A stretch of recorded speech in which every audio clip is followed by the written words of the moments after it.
A Fox 35 exclusive of a mother's amazing story of survival. A tree fell on her during a storm, pinning her underneath not just the tree, but also a truck. Really scary. We first brought you her story during our coverage of Hurricane Nicole. She needed a miracle to survive, and she got one. Crews worked nonstop for more than an hour to get her out of there. And tonight, she talked only to Fox 35's Stephanie Buffamonte. At all? You are truly a survivor. Has that hit you yet? I don't really. Don't think of it that way. I'm just me. I'm just a mom. Julie Tyndall may not agree, but it's a miracle she's alive and talking to us in her hospital room. I don't want to remember the accident at all. It's bad enough I remember hearing the tree break. That tree nearly killed her, a 24-year-old mom. On November 10th, Julie ran outside quick to grab her aunt's inhaler out of her truck as Hurricane Nicole ripped through Volusia County.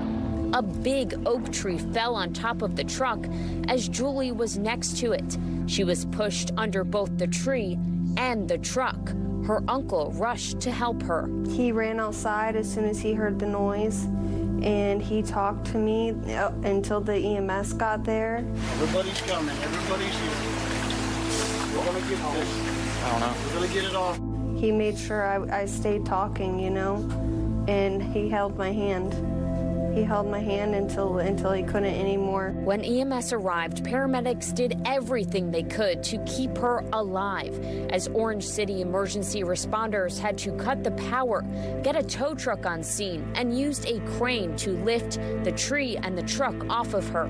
After 61 long, excruciating minutes, they got Julie out and raced her to the hospital. Julie was awake and talking to us the whole time. Even though she doesn't remember, she was talking to us. She kept us going. For the first time, Could I shake all of your hands? Absolutely. Julie, with her 1-year-old son Samuel and her mom Shelley by her side, thanked each of the heroes who saved her life.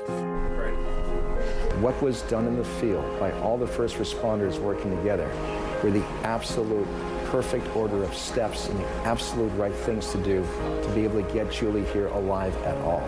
Dr. Peter Pappas says it's truly amazing that Julie was awake and talking when she got to the trauma center at HCA Florida Lake Monroe Hospital, where the team of doctors, nurses, and surgeons worked to save her life.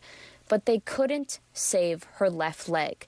They had to remove half of her pelvis, too. When people get here, it's so important to save the vital organs. When do you make that decision? How do you make that decision to say, hey, we have to amputate her leg? It's one of the toughest decisions we make. We must, unfortunately, take the option of taking life over limb.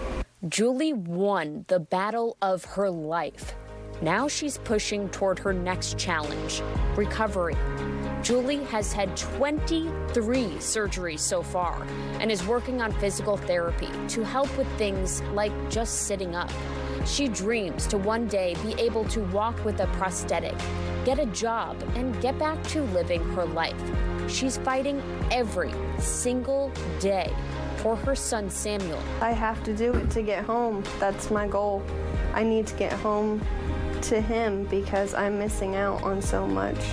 He says words that I didn't know he could say. What do you hope that your story tells other people?